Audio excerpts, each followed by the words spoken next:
It's the best Monday ever here in the Levi's Lounge. Put your hands together for JD McPherson. Yeah!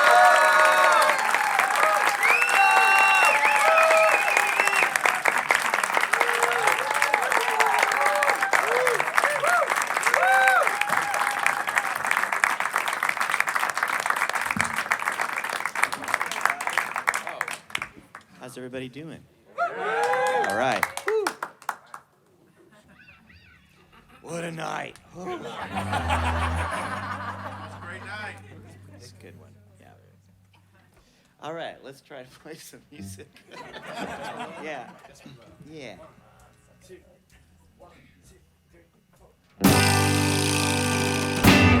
Desperate love, down on my knees, flesh, bone, and blood, begging you please, no ray of light, no help from above.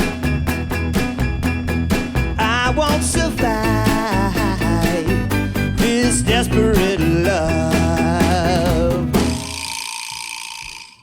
All the time I wait so patiently for my luck to change.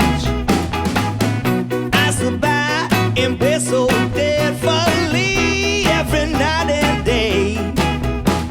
Sorrow and shame tossed in the waves. Look what it's done to me. Desperate love, down on my knees, flesh, bone, and blood, begging you please, no ray of light, no help from above.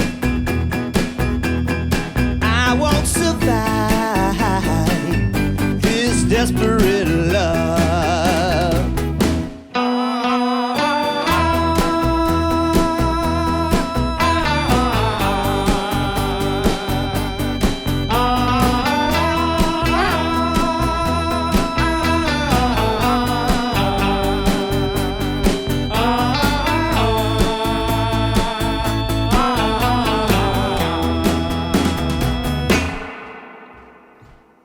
All the time I'm running wild like a fire on the dusty plains. I survive in with the devil for the pouring rain. Sorrow and shame tossed in the waves. Look what it's done to me. Desperate love, down on my knees, flesh, bone, and blood, begging you please, no ray of light, no help from above. I won't survive this desperate love.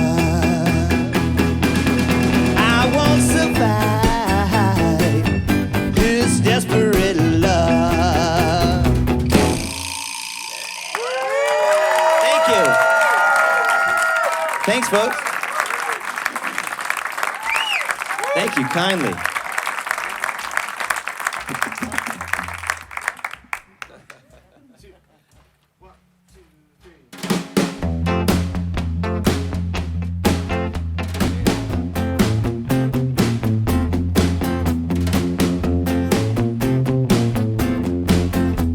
You're at the whitest wedding, and black is very slimming, but everybody's staring at you. You're sipping your Darjeeling and staring at the ceiling. You dream about it spitting into. And every time the wind blows, you open up the windows. The china crashes down on the floor. It's really got me hurting, a trembling and a cursing. I'm tangled more than ever before. You say there's nothing I can do but ever satisfy you. 'Cause crying's just the thing that you do. Crying's just the thing that you do. Crying's just the thing that you do. I try to keep my head down for most of the ride.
emotions have always left me smitten, but hell is falling on like a flood.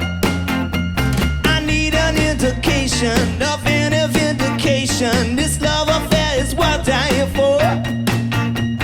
It's really got me hurting, a trembling and a cursing, but I'm tangled more than ever before. You see, there's nothing I can do to ever satisfy you, 'cause crying's just the thing that you do. Crying's just the thing that you do. Everybody. Crying's just the thing that you do. Crying's just the thing that you do. Crying's just the thing that you do.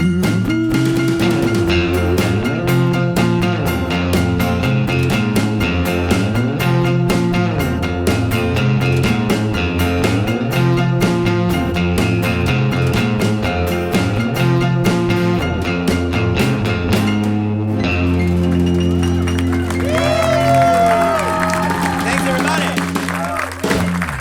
Yeah. JD McPherson, come on. Thanks, guys. All right, that one was because the band is awesome and he's an awesome musician. But let's hear it for him one more time, because this dude used to be a teacher. Some of you might not know that, but and I was kind of shocked to hear that, because usually what happens is when people get in rock and roll, they get into rock and roll at a young age, and then, well, they usually don't make it. You know, they just kind of end up working at a bar or a bowling alley. But you actually contributed to society before this. You were a teacher, man. Yeah, That's awesome. I Yeah. was. Officially, I was. Yeah, it feels like another life now, but yeah, wow. Yeah. And what did that teach you? I mean, did you like anything from that job? Did that prepare you for a life in rock and roll? Yeah, well, it taught me that I'm a terrible employee. I actually really enjoyed the teaching part of it, but yeah, I'm wallowing in the mire of administrivia is not a thing I'm very good at. Yeah. So they weeded me out of there just a few years in. I got a couple of kids in school. They're 11 and 12. And since now you have this kind of bigger platform and people are listening to you, parents, whatnot, what's the one thing that parents can do to help a teacher out? I go to my school and I make photocopies. Like, I'm like, what do you need? They're like, go make photocopies for 4 hours. And I'm like, okay. Anything like that is appreciated, but for me, I can't speak for all teachers, but I was heavily motivated by food. Still am. So when Mrs. Shrestha brought a complete Indian dinner for I was the first in line and the last one to leave. That was a big motivator for me. JD's class was like, we're having another cultural feast this week. Yeah. Who's in? That's awesome. New record, Undivided Heart and Soul. How good does it feel to have it out? Wow, it feels really good to have it out finally. Yeah, it was. Well, actually, it's weird. It happened so quickly. Like everything sort of. It should have started here, and here's the finish line. So this is a visual aid for the radio. We need It that. should have started here, and then it actually started here. So it just happened so quickly. It was, but it's been a very good experience. And I understand, I mean, you guys clearly have kind of the throwback thing dialed in. I was talking to your drummer earlier. I'm like, oh, yeah, man. He's like, yo, you ride? I'm like, yeah, man. I'm like, I got like a 2008 Street Glide. He's like, 51 Panhead. Yeah. I'm like, oh. Yeah. Is there anything that your band doesn't do that's like not retro? I mean, do you own anything past like 1970? Or is it just all like, dude, we're all in on this? No cell phones, no Instagram? I was gonna say we're actually having a Super Nintendo Classic shipped to one of the stops on the bus, but that's not very now, is it? A Super Nintendo Classic. So no, the answer is no, we don't. Yeah, and you guys recorded this at a historic recording studio in Nashville, RCA. Tell me a little bit about that, because I did do some research on the studio, and apparently it's like you go back in there, it's like a time machine. Like they have the same monitors, the same speakers, like nothing's changed. If you were in San Francisco and that happened, all the tech people would be like, this guy's just cheap, he's outdated. But in Nashville, if you've never been there, it's just an amazing musical city. What was that like, kind of going in there and putting in your new record there? It was a dream come true. It was. If you're not familiar with RCA Studio B, it's kind of one of the last real important old Nashville studios. Chet Atkins produced a lot of records there. It was like the home of 1,000 country hits in the 50s and 60s, the home of the Nashville sound, they call it, where music went from simple to like big lush arrangements and stuff. But then it also has a rock and roll pedigree too, with the Everly Brothers' first stuff, Roy Orbison's Monument stuff was recorded there, Only the Lonely Crying, songs like that. And then all the Elvis post-Army stuff was done there too. There's a cabinet there where Elvis kicked in the door because couldn't get the record player to work or whatever. Because he's Elvis. Yeah, but the funny thing is that it's still broken because neither Elvis or Chet Atkins were too stubborn to fix it. They just wouldn't budge. So there it sits. Did you like graffiti on the wall or something? You're like, no. I'm gonna add my history here. Like No scratch way. Get it, No way. Like There's that. cameras everywhere, man. Yeah. That's awesome. I don't play the guitar, but I am a guitar geek, and I want to pick your brain a little bit about Smith Fabrication. If you've never seen JD live, he has a very specific guitar. It looks like it's one of a kind because it is. Yeah. There's this crazy guy. Well, he's actually not crazy. He's crazy.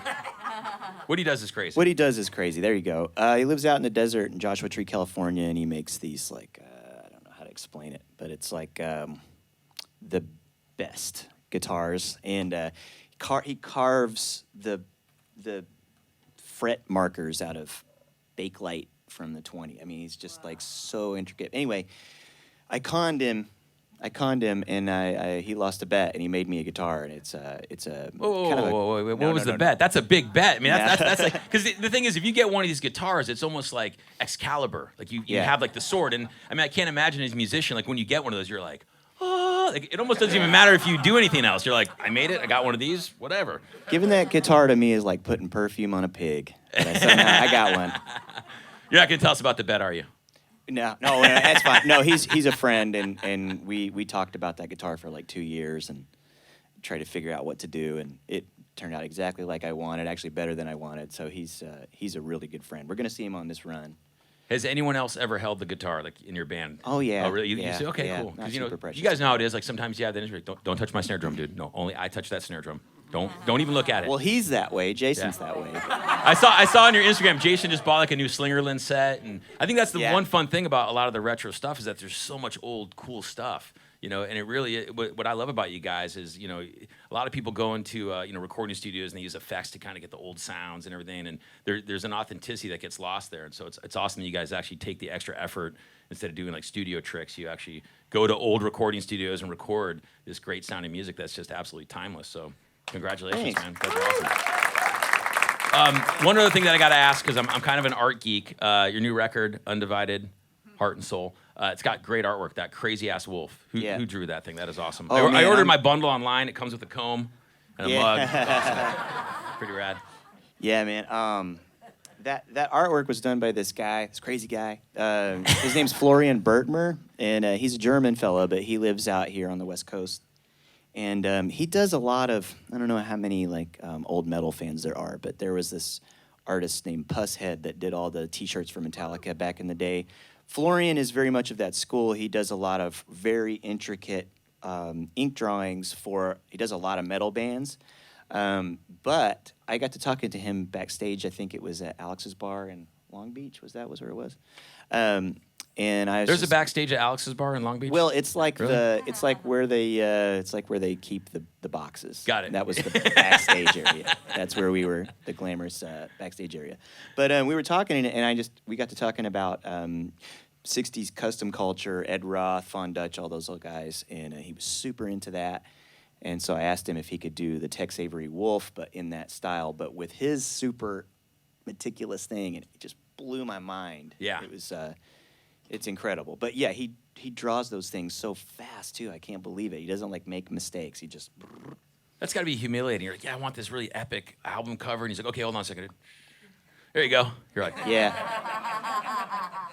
That's awesome. Yeah. All right, let's hear some more music. What do you say? Yeah. J.D. McPherson, thanks for coming to the KFOG Hangout at the Levi's Lounge. We appreciate it. Thank you. All right, this is called Hunting for Sugar. Here we go.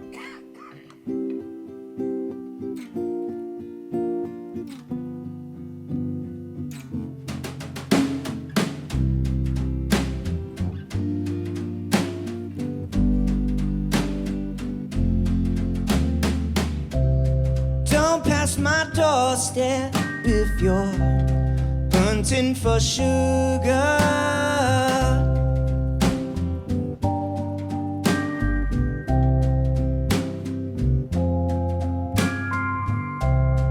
I offer shelter to a weary traveler.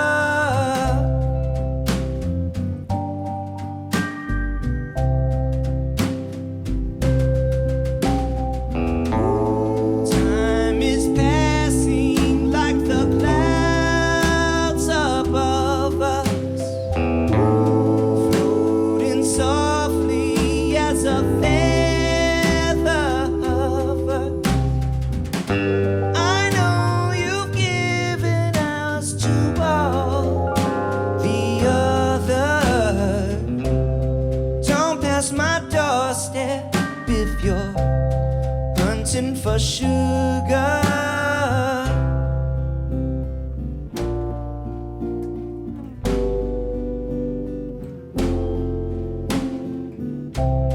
Come to my window if you crave adoration.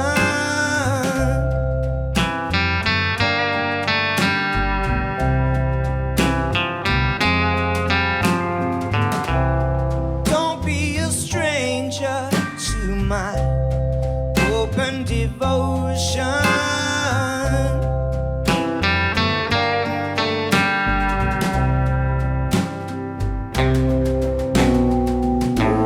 Saving precious words for one another. Secrets whispered to you undercover.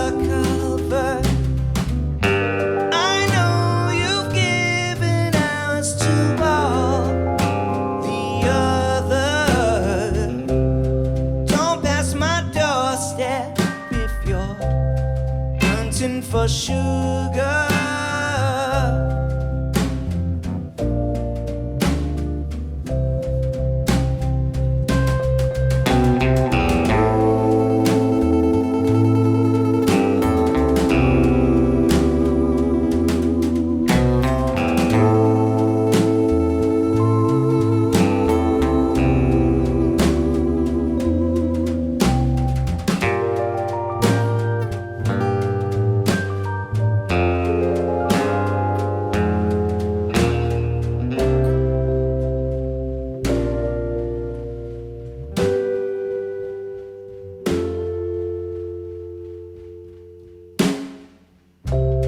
Don't pass my doorstep if you're hunting for sugar.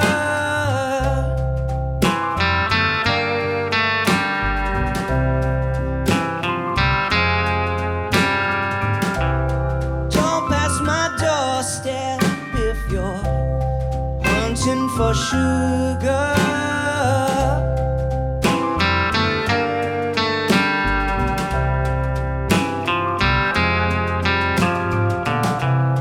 Don't pass my doorstep if you're hunting for sugar.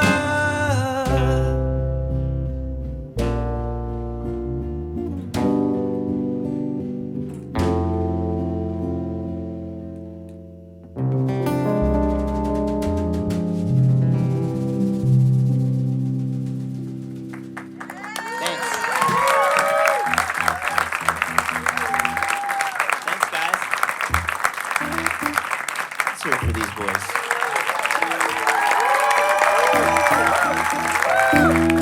All right, we want to thank KFOG for playing this one.